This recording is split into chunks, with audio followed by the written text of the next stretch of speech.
What's the biggest financial mistake most private practice owners make? Should you be thinking about an exit strategy even if you are years away from selling your practice? And how can a practice owner balance paying themselves, reinvesting in the business, and also planning for retirement? And what's the ripple effect of getting your finances under control as a practice owner? This and much more we're going to be discussing today at Your Practice, Your Money, where clinical success meets financial freedom. See you in a moment.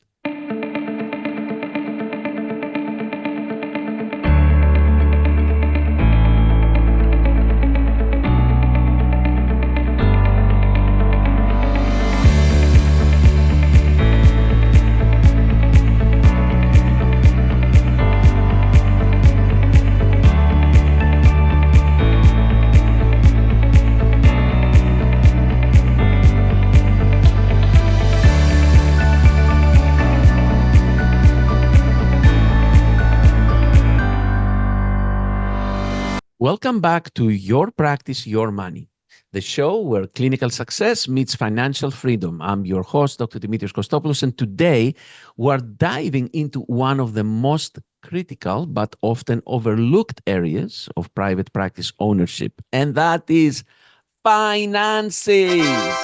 Yes. Managing your money as a practice owner is not about paying bills and payroll. It's about creating wealth, ensuring practice viability, and setting yourself up for a successful exit when the time comes. And I know that very, very well. I'll talk to you about this. But today, to guide us through this, I'm joined by very good friend and financial advisor, Eric Miller, who is the Chief Financial Advisor and co-owner of Econologics Financial Advisors. And Eric has spent the past 17 plus years advising healthcare practice owners like you and I how to harness the financial power of their business. He's, of course, a registered financial consultant and Amazon best-selling author of how to become a financial beast, and co-founder, of course, of Econologics, a firm that helps you build financial freedom, financial stability for your practice, and making bigger impact also in your community. So, Eric, welcome. Yes, sir. Thank you, my friend. Eric has been the financial advisor of both myself and Kostas, my business partner, for several years now. And I have to say that in the years that we worked with Eric and Econologics, we were able to create such financial independence and financial freedom to a much greater extent that we had created in the past 20-something years before we met them, probably more than 25 years before we met Eric and his Econologics group. So, Eric, thank you. And I'll talk more about the impact that you have created for us. And what would you say are like the most common financial mistakes that practice owners make? We see those every day, so I can certainly speak well on those. I think the first mistake is that they just don't look and they don't want to confront, because I realize that most people, especially in the physical therapy, you went to school because maybe something happened to you where, physical therapy saved your life or got you better. You got into the business because you wanted to help people. I don't think I've ever met a physical therapist that said, geez, I got into physical therapy because I wanted to make, $20 million. Never met anyone that said that, but they all did say that we wanted to help a lot of people. And then, of course, as you get into running a practice and running your personal finances, the subject of money is going to come up. And it just was never really taught to anyone in school. Most people learn the school of hard knocks, trial and error. So I think the first mistake is that they just don't want to confront the area, and they put too much emphasis or they put too much responsibility on other people to handle the financial condition that they're in. And that always tends to lead to bad things that can occur. So I would say that's one of the primary mistakes that I'll see a lot of people make. The point you're bringing is not only very valid, but it is very personal to me, because I will say that for a period of time, Kostas and I had in our PT practices, I'm talking about like 15, 20 years ago, we had an individual that we made here the person in charge of the financial area. Mhm. And actually, we did not even want to confront the area. We did not even want to look at that area. We were okay if the bills were paid and if we thought that the billing was happening properly. We were not inspecting that area at all. We just kind of dumped that at here. And of course, at some point, things did not work out well. Billing was not happening, bills were not paid on time, and we were in a lot of trouble. And we had then to clean up house, which was a very tedious process and a very painful process and Yes. costly process. So what you say is very true.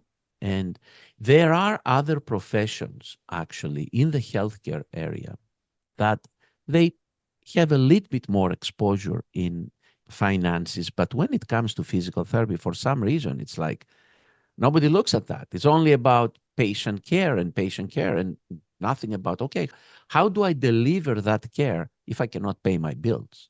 Yes. How can I Yeah. be profitable at the same time to be able to expand not only my practice, but to ensure that my household is taken care of? I mean, these are all questions that you have to ask yourself, as you're getting into ownership. It's not just about patient care, just like you said. It's like, how can it benefit me? How can it benefit my community? How can it benefit my household? You have to take all these things into consideration.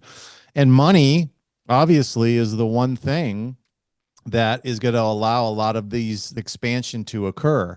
So it is an area that you have to have some knowingness over so that you can have better control over it. And it's not impossible. It's not that hard. I'm not asking anyone to be like a specialist in advanced accounting where you have to go get your CPA degree or anything like that. You just have to know some of the basics of money, how it works, and how it relates to the business side of physical therapy. When we got involved with Econologics and you, it's not that you guys just took everything over without us having any knowledge about it.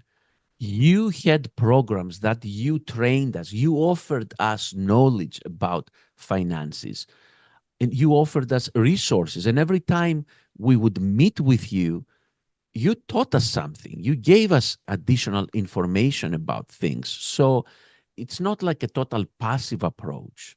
It's an No. approach where you have a specialist helping you, but also at the same time, you learn and you can make decisions also yourself about your financial future. We've always looked at ourselves as just like a guide. We're there just to make sure that you don't go off the rails one way or the other Yeah. in any direction. The best owners that I know that have the best financial outcomes are all people that are directly related. They understand the importance of money in the finance area, and they know what to look for. They know what not to look for. They know their metrics. They know their numbers. And I think this is just all part of running a business that you're going to have to confront and know at some point in time. But just ask a lot of questions. If you feel like you don't know, just ask a lot of questions. And I think that's one area where people can do better. One of the big mistakes that we were making before we met Econologics is that Kostas and I would get some salary, and then every single penny that we would make, we would throw it back in the business, reinvesting and constantly reinvesting. And at the end of the day, there was very little wealth accumulation. Can you talk to us a little bit about the household concept and what is a more proper way to accumulate wealth and live a more comfortable life? I think the simplest example that I've always used is that you look at any civilization, what makes up a civilization? Well, the family unit makes up any civilization. And so it's the household. I mean, the economy is the subproduct of all the households in that particular civilization are doing, whether it's a country or whatever. That's the first concept. So, and then when you look at all of the assets that are owned by anyone, they're owned by individuals. I mean, you may have corporations that own things, but corporations are owned by individuals. So the reason I'm saying that is because when you look at your household, number one, your household needs to be treated like a business, because it really is. And there's assets, there's things to manage. And, I think that's the first thing people got to make sure that they're taken care of is their household. That's your family unit. That is making sure that, the household is in great financial shape, that everyone's taken care of. The fact that you own a business or a piece of real estate or a 401k or a bank account, these are all just assets that are owned by the household. We call it the parent company. And if you start to really grasp that, I think what ends up happening is they look at their practice as this ginormous energy sucker that takes all of their attention and all of their energy, and like the practice is much, much more important than the household. And all I'm trying to do is flip that concept and say, no, the practice is a income generator. It's obviously where you spend a lot of your time. You have a lot of passion there, but you also have to make sure that it is taking care of the family unit. And not just a little, not just enough to pay your expenses, but that it's providing enough so that it can create real financial independence. And I think once you start to adopt that concept, you look at the business differently. And instead of saying, well, I'm going to take just enough out for me, and then I'm going to reinvest everything back into the business. Well, unfortunately, what happens is that the business is going to eat everything that it sees. It's going to consume everything. Okay. So once you start grasping some of these concepts, it gives you permission to say, you know what? Some of this money that this practice is creating needs to be channeled to my household, not just for my personal benefit, but so that I can ensure that this household will be financially independent for my lifetime. And that's probably the biggest message I try to get across to physical therapy owners, is that you guys deserve to have a lot of money. You deserve to get paid. You deserve to create wealth for yourself. And it's not selfish. You're not doing anything wrong by doing that. I got pushback on that, but I still believe it's the truth. Oh, yeah, I know. It's like as if PTs should not make any money, should be just helping patients, and that's it, and nothing more than that. It's unbelievable, some of the viewpoints that assumed there that PT cannot be also a business. Let's discuss a little bit about the challenge that private practitioners have, specifically with reimbursement. Many people that I talk to say, if my reimbursement goes down, but at the same time, my expenses go up, okay? Because rent is higher, or mortgages, interest rates are higher, salaries are higher, especially trying to compete with hospital organizations that you compete for the same stuff, and meanwhile, they can pay a lot more because they make a lot more. Mm-hmm. Meanwhile, reimbursement for private practice physical therapy goes down. So many therapists, private practice owners, they have a hard time in identifying ways to take more profit from the practice.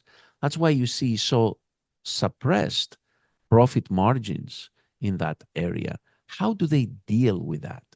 It's not easy to do. That is for sure. That has been a fight we've done for the last, 15 years. The only thing I can say is that you have to look at your profit margin not as something that you hope for or you wish to have happen or expect that it's just going to be left over at the end of the month. It actually has to be something that you treat like any other expense that you have. And it has to be on par with any other expense that you have. What I mean by that is, like, people will pay their rent every month. People will pay their payroll every month. People will pay a mortgage payment every month. Okay. And they do that because if I don't, then I can't keep this practice here. Okay.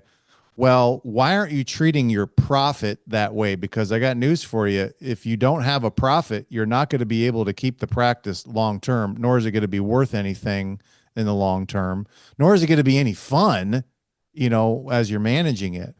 So you really have to look at that profit margin as a necessity. It has to be something that is necessary. And again, it's kind of a mind shift because everyone, all the bookkeepers, all the CPAs, when they do your accounting and bookkeeping, it's like, well, here's what's your left over and this is your profit. This is what you've earned, as opposed to saying, no, no, no, no, no. My profit is my priority. I have to make that because if I don't, I won't be able to expand and do these other things. That is the way out. It's very hard to walk it back if you've already been insolvent or if you have a low profit margin, but it can be done. It has to be done. So essentially, you're treating the profit as an expense for the practice.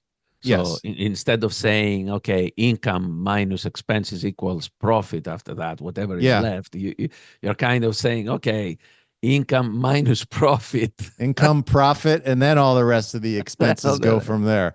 And it really is, I think, probably the most survival thing that you can do financially for your practice, for yourself.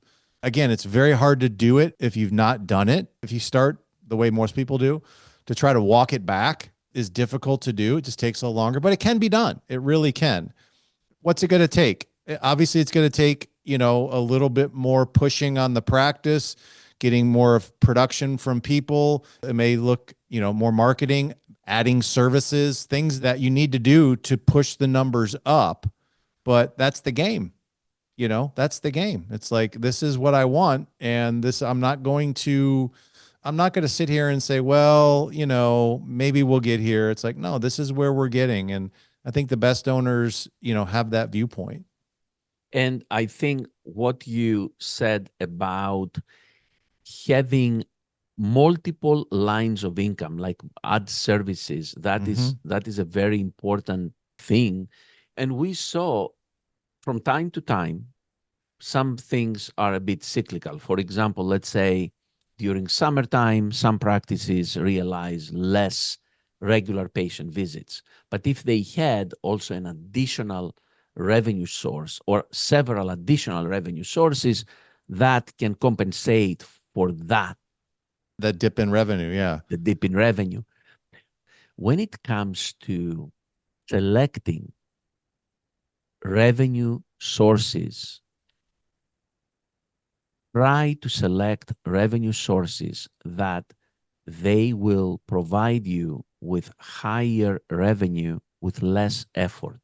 Sometimes people start selling vitamins in their practice. I have seen that. So especially when they do white labeling, they make per vitamin bottle like 50 cents. I mean, to really make a meaningful impact in your practice, you need to sell tens of thousands of these bottles. Probably more than you have patients on your list to do that. Yeah, you're right. You have to do this enormous volume. Yeah, I think any revenue source should have a demand, should be fairly easy to deliver, and should be profitable. And if it doesn't have those things right there, then you need to relook at it as to what it is. And that's why Eric Hadz offers Diagnostics, because there is a demand. Yes. It's not difficult to deliver, and it has a revenue reimbursement 3 to 10 times more than regular PT. So that's a definite no-brainer. 100%. You have to get creative if you want to be able to get where you want to go. And because everyone's dealing the same thing. And, we hear it over and over and over and over again. And, the owners that get creative, that get, that look at it as a game and don't get defeated. And, those are the ones that are going to win at the end of the day. Any advice on debt? The biggest advice on debt that I have is, again, I would not be afraid of it. There's an old show called Clash of the Titans, and they had this like ancient Greek monster called the Kraken. Remember the Kraken, that water monster? All right. Yeah. and they used the Kraken when they needed something. All right. And if they used him wrong, then he destroyed everything. And I say that because I think debt is very similar in nature. You know, debt can be used for very constructive purposes. It can be used to buy buildings that produce cash flow, to buy practices, to invest in, you know, alternative methods to create, you know, additional services. It can be used to expand. A lot of great reasons why you can use debt, but then that can also be a burden. It can be used for consumption purposes. It can be utilized incorrectly. So I think the biggest thing is just understand the type of debt. Try to have a lot more constructive debt than destructive debt, and try to pay off your destructive debt if it warrants doing that. Like there's certain things I try to pay off, you know, quicker than others. Obviously, high interest rate debt, business credit card debt, I try to get paid off as fast as we can. You know, home debt is one of those things I've kind of vacillated on, because if you had like a house or a mortgage that was at like 6 or 7% interest rate, you probably want to pay that off. But, you know, I've had some people that have gotten, you know, interest rates at 2%, 3%. Like that's one of those where I'm like, yeah, we don't have to accelerate that too much. I think we can, That's right. you know, it actually becomes an asset. So, you know, it varies from person to person, but just have a schedule, know when your debt is going to be paid off, make sure that you stick to a plan. And, you know, if you do those things, then you have control of the debt and it's not burdensome. I had earlier this morning a meeting with somebody who is interested in bringing HUDs into his practice, right? And he was like, yeah, I've been looking at this for the past few years. I mean, in our database, we have this guy for the past 4 years that he's been looking at bringing diagnostics into his practice. But guess what motivated him to make the call this morning? And it is relevant to our conversation right now. He lost several staff members in a short period of time. Yeah. Revenue went down, and he had to get loans to cover his expenses at 25% interest rate. That's criminal. So he's like, oh my God, if I do diagnostics right now in my practice, how soon can I get more revenue to pay off my debt? Of course, he can do that. But I'm saying, my God, 25% interest. He may need to look at some other sources, because that seems pretty like maybe I'll give him a name to call somebody so that he can get a better interest rate than that. That's I don't know how do you do that. And how about investments? Any advice on investments at this point? And let's divide this in two different types of people. Let's say somebody has either started their practice for the past 3-5 years, let's say. Yeah. And then, or somebody has been in private practice for the past 20 years. In terms of investments, somebody who is not so close to retirement, somebody who is closer to retirement. Let's talk a little bit about that.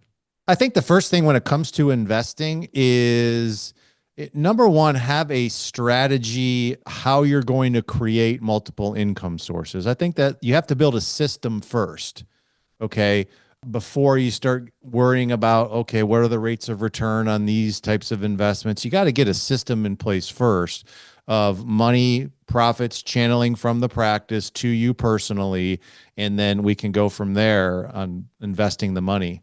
So I think getting that system, getting that strategy set up is certainly paramount. It's a priority.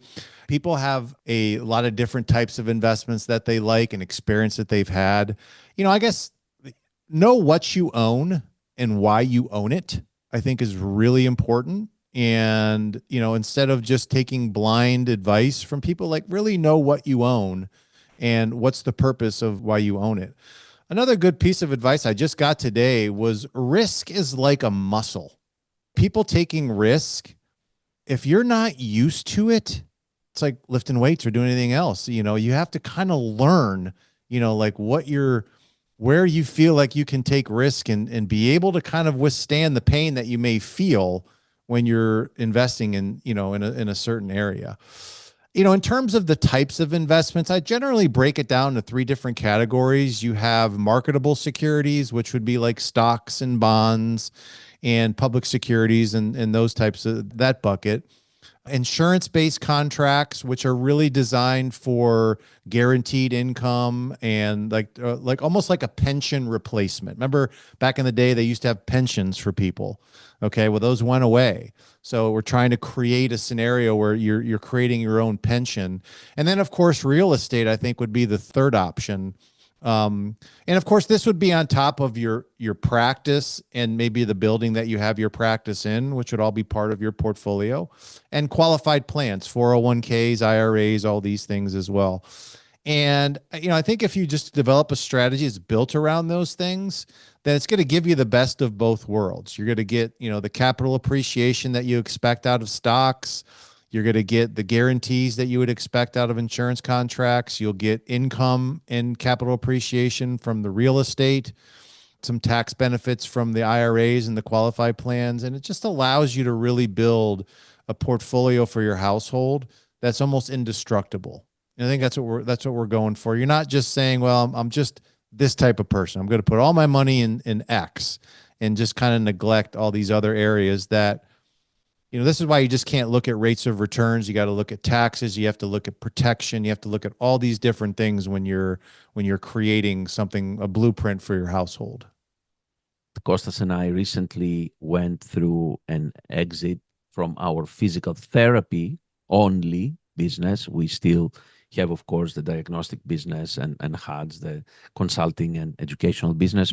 And thank you for guiding us every step on the way in that process. But also, it was not only the amount of money that we end up investing after the exit, it was the method by which was you designed for that to be invested or distributed was such that gave us such a peace of mind. Yeah.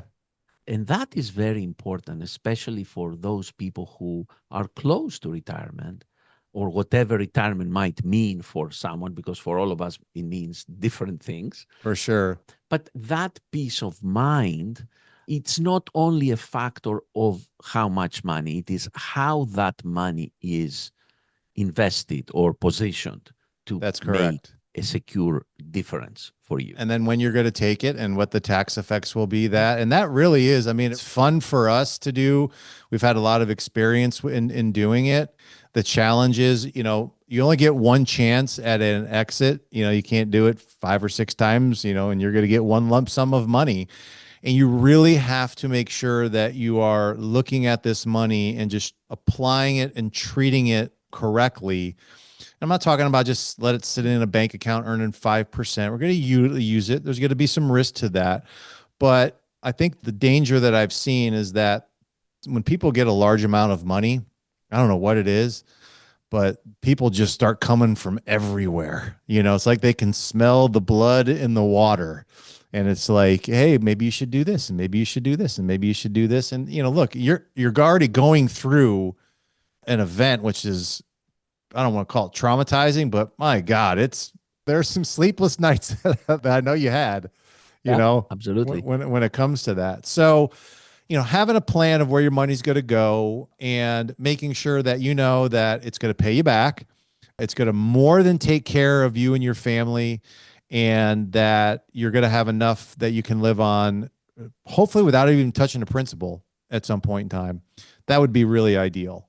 And, that's part of, what our job and our responsibility is. And it's, but we have to think outside the box. We just can't say, oh, we're just going to put everything in municipal bonds and, S&P 500. You have to be a little bit more creative than that with all the tools that are available to us.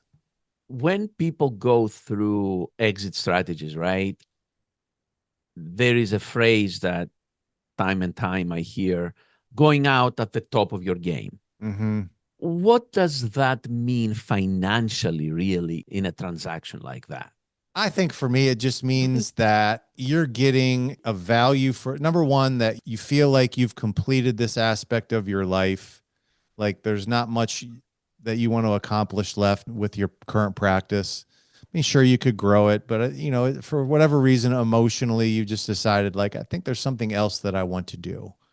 Then the second thing is that the practice is in such a state, viability, a condition where you're going to get a very good amount of compensation for what you've built. And you're not selling it for pennies on the dollar. You're selling it for a very fair multiple that maybe is in the top 10 or 15% of all practices, in the country, where you can walk away with your chest out high and like, hey, I didn't sell for the most of any person, but you know what? I sold for an amount that I feel really good about, and I have a lot of confidence in that, and I feel good about myself. That's what I think that means. And I believe that you guys did that for Yeah. sure. Some of the practice owners who are listening to this right now, they feel overwhelmed with finances. The insurance reimbursements are low, expenses are high, and they don't know what to do. What is the first step they should take to get on the right path? Number one, you just have to get out of the confusion of it. And you can do that in a number of different ways, but you obviously just have to get out of the confusion of where you're at financially and get certain. How much do I have in the bank? What are my bills that are owed? What is it that I have coming in? What is my make break number? What does it need to be? Whatever you can do to eliminate any of the financial I don't knows, that would be the first thing that I want to do. Get out of the confusion of it and get some help around you. If that means getting your CPA involved or your bookkeeper involved and really just saying, hey guys, I need a lot of extra help right now because this is the dilemma that we're in. Okay. And then once you get the financial certainty on there, then you can start to look at the practice and say, okay, these are the things that I may need to do, looking at the practice. And, if you've been in a prolonged bad financial condition, I can tell you, which is going to sound weird to a lot of people, but it's a who. You really have to look inside of your practice and your life and try to find someone that may not have your best interest in mind. And I promise you, you will find them. And when you find them and you handle and get Handle rid, them. handle them, your financial life will skyrocket. I've seen people improve 20, 30, 40% immediately once they got rid of like a toxic employee or, someone in their lives that's just been kind of keeping them down. It's kind of one of those things that I'll talk about, like how to improve your financial condition. People are like, what? I'm like, yeah, I mean, it's a real thing. Those would be a couple things that I would do to help improve your condition. Thank you for sharing that. That's awesome. And tell us how people can reach you, and also talk to us about this assessment. For sure. So again, you can always go to our website, econologicsfinancialadvisors.com. Look, I think most people in the healthcare profession are used to looking at charts and looking at graphs and diagnostic tools, right? So you can measure and see what areas need to be improved and what areas are not. Well, we tried to do the same thing with your finances, and we actually created like a financial scorecard where we'll look at different areas of your financial life, from your debt and credit to your taxes to your estate plan, to your asset protection, to your investment portfolios, all these different areas. And you take a 100-question assessment, it'll give you a score on each of those different areas. And then the combined score is, what your score is. And it's just a great way for you guys to build awareness of where you're at. And then from there, if you'd like, we can go over that assessment with you. We can give you a couple pointers on what to do, point you in the right direction. But it's a free assessment. You don't have to give us any financial information. You don't have to tell us how much is in your bank account or how much is in your 401ks. I don't care. But it's just yes, no, or maybe questions. And, I think everyone deserves that for themselves. That's our gift to the PT industry so that they can start getting on the right track. Awesome. And Eric, thank you so much for joining me today and chatting. I hope I get out, this podcast takes off. I'm like a recurring guest on this thing, Absolutely. Absolutely. No question about that. Simply because this information is so valuable, and it's not something that I'm saying lightly, it's something that I have experienced in my professional and personal life. What you have helped us accomplish is incredible, and you have made a huge difference in our lives. And thank you for that, Eric. Thank you. I appreciate that. That's what we do it for. For those of you who are listening, Eric gave us a great roadmap on how to take control, observing the area, take control, confront it, and how to build wealth and create also an appropriate exit strategy for your practice. And if you want to learn more about Eric and the team at Econologics Financial Advisors, we're going to include some links and the information that Eric shared with us in yourpracticeyourmoney.com website. Remember that Your Practice, Your Money is here every week to help you build not only clinical success, but also financial freedom. Please subscribe anywhere you can: YouTube, Apple Podcasts, Spotify, anywhere you listen to your podcast, please subscribe. And see you next week. And until then, keep building clinical success and financial freedom. Take care, everyone.